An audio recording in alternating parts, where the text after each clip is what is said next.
पूरी वेखोगे तो फायदा होना। ये पुत्र हथ वहां इन्ने गंदे हथ ने तेरे।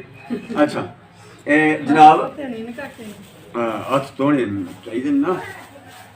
ये दोस्तों ए भाभी होना ने एक बूटी रखी दी है, ये लगियां कड्ढन बाहर ते इहदे तो बिजली बनानी है जी।